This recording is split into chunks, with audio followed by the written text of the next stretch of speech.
SMC standing committee ఏకగ్రీవమైనట్లు ప్రకటించారు అధికారులు. 15 మందితో కూడిన స్టాండింగ్ కమిటీలో 8 మంది ఎంఐఎం, 7 కాంగ్రెస్ సభ్యులుగా ఉన్నట్లు వెల్లడించారు. ఇవాళ నామినేషన్ల ఉపసంహరణ సందర్భంగా 2 బీఆర్ఎస్ సభ్యులు విత్డ్రా చేసుకోవడంతో ఉన్న 15 మందితో స్టాండింగ్ కమిటీ ఏర్పాటు చేశారు. సంఖ్యా బలం లేకపోవడంతో పోటీ నుంచి బీఆర్ఎస్ తప్పుకుంది. హైకమాండ్ ఆదేశాల మేరకు నామినేషన్ ఉపసంహరించుకున్నామని కుకట్పల్లి కార్పొరేటర్ జూపల్లి సత్యనారాయణ అన్నారు.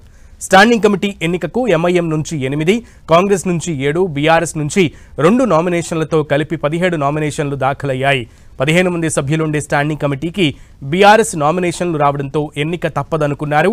అయితే నామినేషన్ల ఉపసంహరణ చివరి రోజు 2 బీఆర్ఎస్ సభ్యులు నామినేషన్లు ఉపసంహరించుకోవడంతో స్టాండింగ్ కమిటీ ఎన్నిక ఏకగ్రీవమైంది.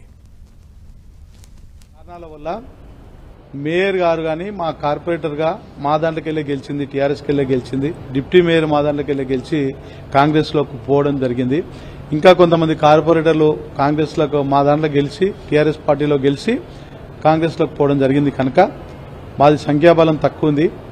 అయితే ఇప్పుడు మొత్తం బీజేపీ, కాంగ్రెస్, ఎంఐఎం మొత్తం కుమ్ముక్కయి వాళ్ళందరూ ఒకటిగా ఉండి వీళ్ళు నామినేషన్ వేయకపోవడం, బీజేపీ వాళ్ళు ఎవ్వరుడుక స్టాండింగ్ కమిటీకి నామినేషన్ వేయకపోవడమే దీనికి నిదర్శనము.